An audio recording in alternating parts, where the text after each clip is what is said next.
Hello, beautiful people. Welcome to Frame by Frame, Nikon's very own podcast here live at Xposure Festival in Sharjah City, where we dive deep into the heart of photography and videography, exploring tips and tricks, insights and stories from renowned photographers all around the globe. Join us as we uncover the magic behind the lens in each and every episode. Hi, I'm Elle Laine, your host for today's podcast. A little bit about me: I am a content creator, both in photo and video, also hair and makeup artist too, but hey, I'm not in the hot seat for today. Joining me is Dubai's most favorite and also a full-time photographer, a pet photographer, Annette Nell. How are you, Annette? I'm very good. Thank you. Excited to be here. Absolutely. It is the last podcast for today. Thank you so much for being best for last. Leaving the best for last as well. Thank you so much. How have you found Xposure so far? It's phenomenal. It's the third one that I've visited. It is phenomenal. It's very inspiring. You walk around, you look at some of the imagery of the other artists that are here, and it's mind-blowing, the talent out there. It really, really is awe-inspiring. Really. Is it your first Xposure, or have you attended the previous ones as well? No, two previous ones, so this is the third one. Oh, wow. Okay. And have you attended any of the workshops that we've been hosting as well? Of yours, of Nikon ones? Absolutely. No, not yet. I've been working. We're working? I've been working. Yes, absolutely. So I can understand evening. that it is a work day as well, but thank you so much for gracing us. No, thank you for having me.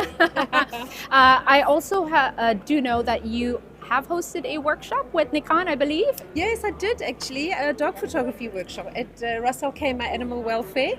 So that was really, really good. We used a lot of the shelter doggies, which was amazing. We had great attendance. About, I think, 40 or 50 people came to photograph the lovely doggies there. So that was amazing. All right, really that's good. great First to one I know. did. Absolutely. Yeah. So for those who are watching, please, Annette, do introduce yourself. How did you get into pet photography? Tell us a little bit about your background. Well, my name is Annette Nell from Annette Nell Photography. I photographed for very many years, and I come from a world of people and commercial photography and children, families, etc., etc. And I have a lot of dogs myself, too many, I have 4. And of course, you know, they're always willing models, and if they're not willing models, they just have to be models. They've got to earn their keep. So I would photograph my own dogs a lot. And it was actually during COVID, when we were all in lockdown, and I was scrolling and looking for inspiration for my dogs. I thought, this is so lovely. And I came across various groups of people that specialize in pet photography. And I thought, how can this be? How can there be a niche of dog and pet photography? And then I just dove deeper and deeper, and I did some workshops and some courses. And this is really how I came about it. And then I just decided, that's it. Downing all other tools, and I'm diving full on into pet photography, and that's what I do full time now.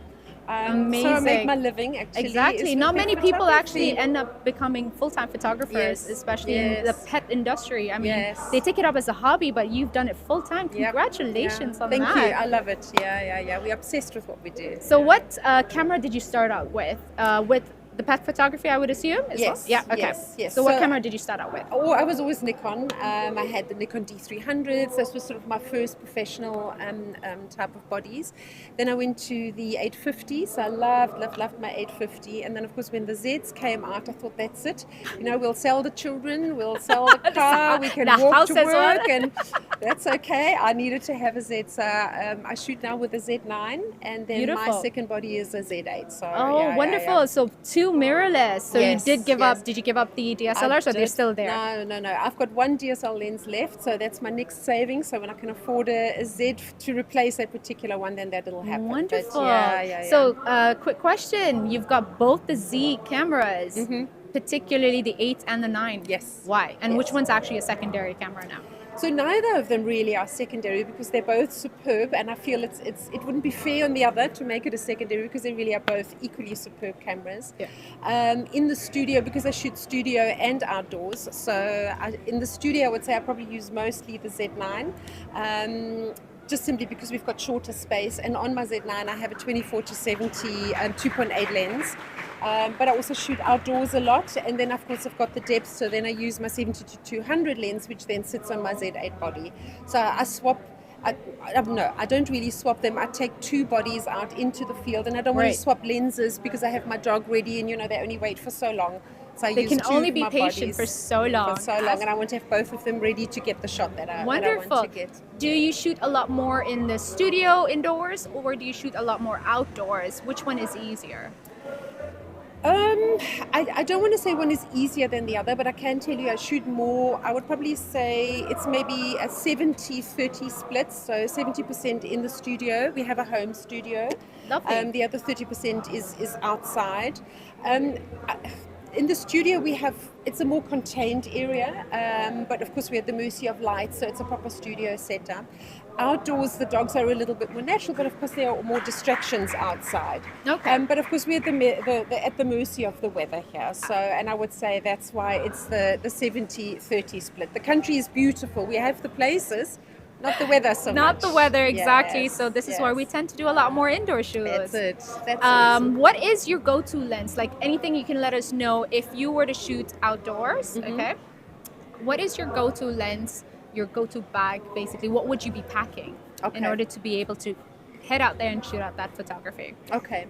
I really do love both my lenses because my 70-200, of course, and I love to shoot it at 2.8 because it's just so superb.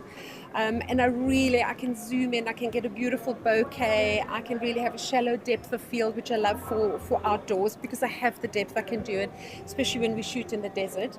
In studio, I do love my 24-70 because I have less space in my studio, so I can be close, I can shoot wider, I can have these noses, bigger, and especially with dogs that have longer noses, it's really fun when I shoot wider at 24, absolutely. and you've got these big noses.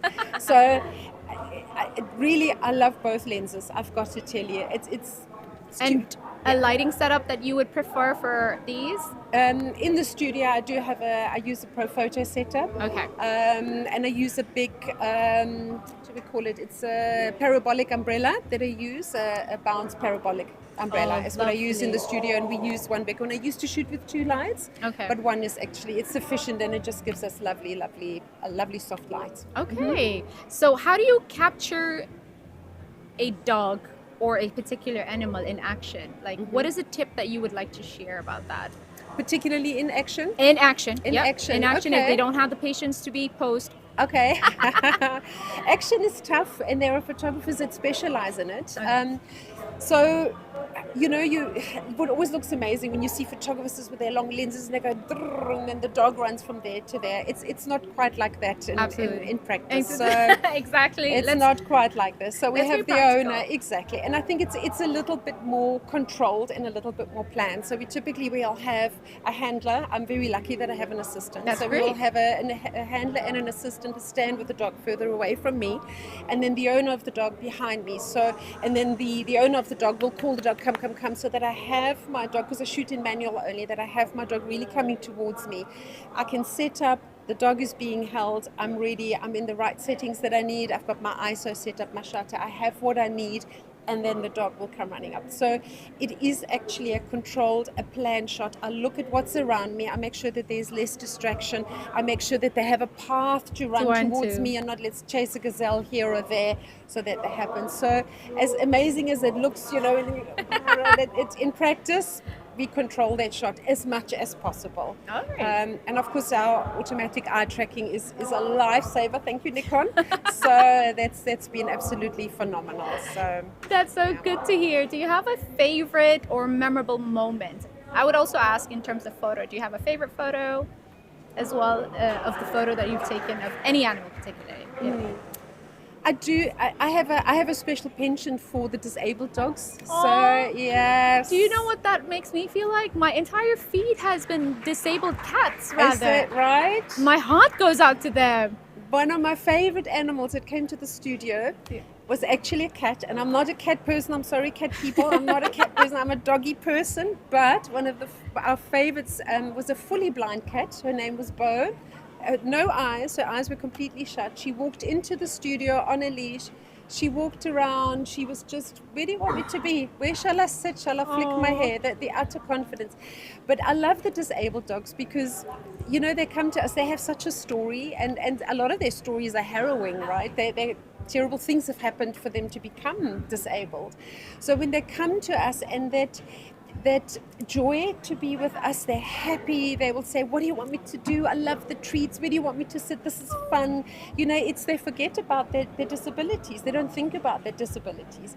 So they don't even think they're disabled. No, they Not don't. At all. They truly don't. And I love the disabled dogs. I love them in the studio. We had a dog in the desert that we photographed. She has no hind legs at all. She's only on their two front legs. Yeah. And she zoomed through the desert. That I was struggling to even capture my it. camera, and I thought this girl's got 2 legs. So I must say I do love the disabled dogs. That's probably my favorite. In terms of one favorite image, I have the best genre in the world. So absolutely, it is the most fun one as well. Every one of my doggies that comes, and the cats, and we've had birds. We love animals, and that's why we do what we do. Is there one? They're all unique. Every dog that comes, every expression they give us, and it's not like landscape where you can sit and you look at something and you're saying, okay, I stand here. That mountain is still there tomorrow. All our subjects are different every single time. I love all my images. That is amazing. Honestly, I just love hearing that. Yeah. And I love hearing your stories, and you just make this amazing. Good. Speak of stories, I also want to know what is a piece of advice, to be honest, okay? Because you've been just giving it one after the other. What piece of advice would you give out to those who are listening who want to be aspiring photographers in the field of pet photography? Any technique that you'd like to share with them? Anything that they could get out started? Okay. You don't really need fancy equipment. You don't need a studio, what we have. You need patience, and Absolutely. you need a love for the animals, be it a dog, be it a cat. You need to love that animal, and approach them very calmly. I think what we all like to do as photographers, we have in our head, we have this vision of a particular image that we want to get. Correct. And sometimes we forget the animal's well-being in the process. We get so absorbed in what we want in our settings, and have I got the right, oh no, it's looking a little dark, my ISO, my this, and we forget about our subjects. And our animals will be sitting there and I'm not really sure why I'm sitting here. So forget a little bit more about all the technicalities, engage with the dog, but also don't engage too much, because we love to talk to our animals. We're saying, oh, you're so gorgeous, good, and we do Here's a all treat. these No. things. Here's a treat. It's a lot of information. So I would say to newcomers to pet photography is calm, as little stimulation around. When you're ready to shoot, that's when you engage. So that when whilst you're setting up, don't engage with the pet, because you're actually not ready. Let them look. Now I'm ready. You do your squeaker, you do your sound as you're ready. So as that dog focuses on you, that's when you get the shot. That's when you nail the shot. Because we all tend to be very busy with our subject, because we've been taught to do it. If you have a model, a human, we don't want to just sit and say nothing. We want to engage and say, so, where do you come from? How old are you? And we fiddle with our camera. We tend to do the same with our dogs, but we lose them after a while. That is true. Engage when you're ready to take that shot, so that we get that attention on us, and the little looks and the little turning of the head and so forth. So That's such talk less, and yeah. Absolutely, such stellar advice. Honestly, I wish I I could hope talk so. more. I honestly wish I could talk more and pick your brain about how you do your work and your art. Honestly, I do have a last question before we end this episode. How can people find you on social media? How can people find your beautiful work on doggy photography? Thank you. Please do plug in your social media handle. Thank you very much. So we have a website, which is Annette Nell. It's Annette Photo. Our Instagram and Facebook is Annette Nell Photography. And that's it. And yes, we have an Insta account, we have Facebook, we have a web page. All our details are there. And yeah, and if anybody would like to reach out for any further information, we're always happy to share and share the love for dogs. Absolutely. You heard it here first. Thank you guys for joining us. Thank you so much, Annette, for sharing so much of that wonderful advice and that story. Absolutely. It broke my heart anyways. Thank you. But if in case you would love to know more and learn more about Annette, she is hosting future workshops, I believe, with Nikon. So do catch her there, or you can just follow her on the social media handle that she had just provided earlier. Guys, if you are still in Xposure Festival, do drop by. check out our photo booth stand where you can experience the Z8. If not, we still have our live workshops that's happening up until 8 p.m. Okay, if you weren't able to catch it today, we are still live up until 5th of March, exactly till 8 p.m. Do get your cameras cleaned out, checked for sure while you wait, and see us around, I guess, right? Thank you so much, and catch us for the next episode tomorrow.